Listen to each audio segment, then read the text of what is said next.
Rosita Sabayo avait 55 ans. Elle était chef coutumière du village de Cecilia Olarivo à Maturi depuis une trentaine d'années.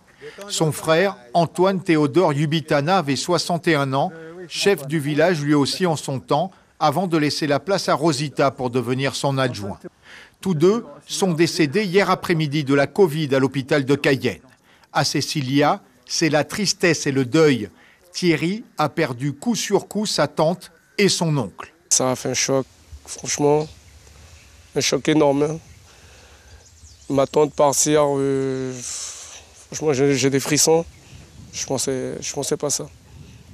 Et 20 minutes, 30 minutes après, on a ensuite entendu le décès de son grand frère, mon tonton.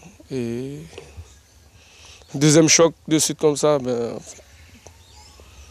Rosita Sabayo a accompagné le développement de ce village locono de 270 habitants. Elle était une chef appréciée. C'était le leader idéal à voir. Elle était respectée par tout le village. Elle était droite, elle nous suivait au foot. C'était ma deuxième mère. Alors. C'était ma deuxième mère. Rosita vivait ici, dans cette maison. Sa famille la plus proche n'a pas souhaité s'exprimer pour le moment. Chez son grand frère, Antoine Théodore Yubitana, c'est aussi le deuil. Sa compagne Sylvie évoque 40 ans d'une vie de couple heureuse avec 7 enfants. Il était bien, il était prêt à aider, quelle que soit la couleur de la peau de la personne, sa culture.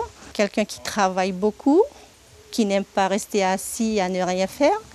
Malgré sa maladie, plusieurs fois à l'hôpital, à la maison, dès qu'il arrive, il a toujours quelque chose à faire. Il a son abattis derrière, il avait planté des bâtons de manioc pour on puisse travailler le cassave et le jus de manioc et tout ça. Avant la Covid, Antoine Yubitana avait eu des problèmes de santé dont il se remettait peu à peu.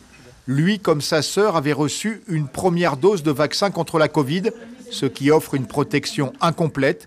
Ils sont décédés avant d'avoir reçu leur deuxième dose.